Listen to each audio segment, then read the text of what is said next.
menampi bahawa fidyah tersebut adalah ekonomi Tengku, fidyah tersebut adalah proyek Tengku, dan fidyah tersebut adalah pekerjaan Tengku yang tidak mempunyai beras untuk makan.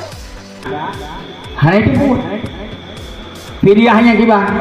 Oh, tak ke pegah Tengku bah fidyah, ipikir Tengku hana berhirmah.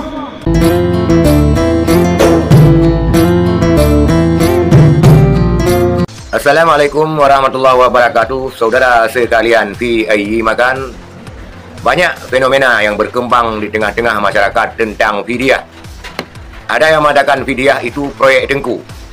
Ada yang mengatakan fidyah adalah pekerjaan Tengku yang tidak ada beras. Benarkah fidyah itu tidak ada hukumnya di dalam mazhab Syafi'i? Terlebih fidyah puasa dan juga fidyah sembahyang. Sedangkan dalam kitab-kitab terdapat bab qadha dan fidyah, dan juga terkait dengan fidyah salat ada pendapat daripada ashab Syafi'i, iaitu pendapat Subuki tentang fidyah sembahyang ataupun fidyah salat, dan hal ini dilaksanakan oleh anaknya Tajus Subuki. Tetapi apakah fidyah yang kita lakukan selama ini caranya seperti yang demikian?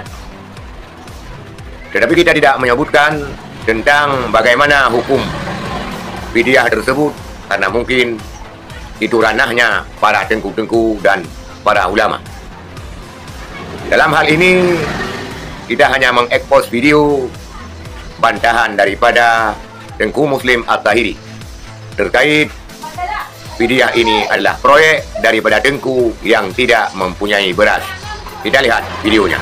Hana ke pegah, hanya itu fidyahnya tiba. Oh, tak ke pegah Tengku bah fidyah, ipikir Tengku hana berhirmah. Padahal padumlah tekedi melempok Tengku tak bosak tekedi. Makan 200 ribu tak bosak. Gaduh watai ke siurau.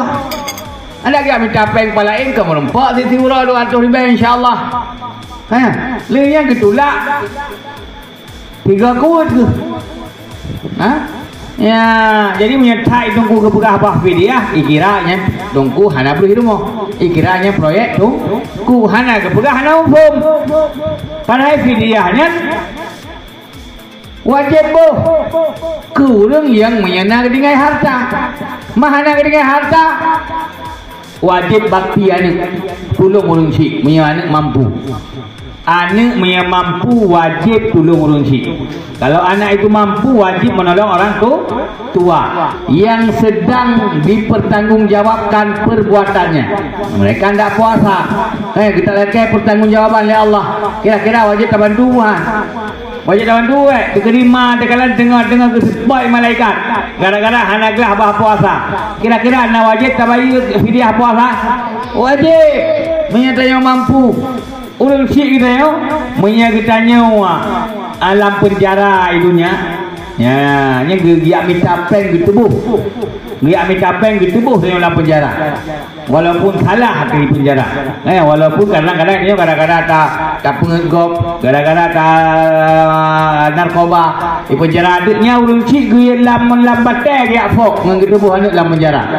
Iya anak watai mate urang syik. Nah tinggal puasa, tidak dikawal puasa, mulingku-lingku kawal, hai tempo fidyah. Ini terkini buah Tengku, ibugahnya proyek Tengku. Ya, yang bangkit, yang anak bukan, anak durhaka.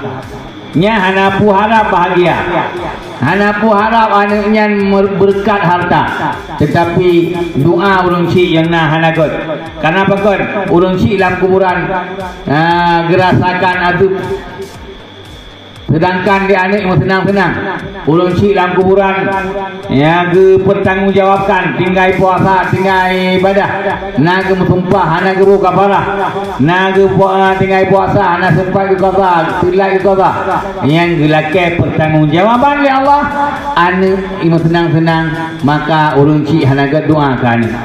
Ya, ke anak yang hana berbakti kepada Si, kira-kira awak punya orang si ipoh ikut bantu baik. Bantu orang si kalau laman dah dengar baik. Putar dulu orang laman. Ha? Kalau laman menengok oleh tak gila lah mau oleh pu. Menan. Tapi anak-anak ini oleh yang muda yang. Ha? Bukti ji menyana tungku ke perah apa dia? Kai perah tungku hana beri rumah. Ha? Ya, baik. Apa? Ya. Jadi katanya baik menang. Itulah Tengku Muslim At-Tahiri, seorang pimpinan dayah yang mungkin dia sudah banyak sekali berkecimpung di dalam hal fidyah tersebut.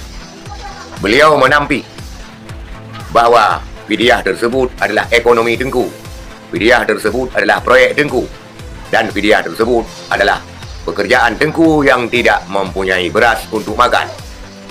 Hal ini diutarakan oleh Abi Muslim At-Tahiri di salah satu pengajian menjawab sebuah pertanyaan daripada warganet bahawa puasa cukup dengan beras saja. Artinya puasa bisa dengan fidyah. Dan juga fenomena yang berkembang di tengah-tengah masyarakat bahawa fidyah tersebut adalah proyek Tengku. Itulah tadi video Tengku Muslim At-Tahiri. Semoga kita bisa merenungi ya atau tidaknya fidyah tersebut adalah proyek para Tengku-Tengku. Sekian, terima kasih. Assalamualaikum warahmatullahi wabarakatuh.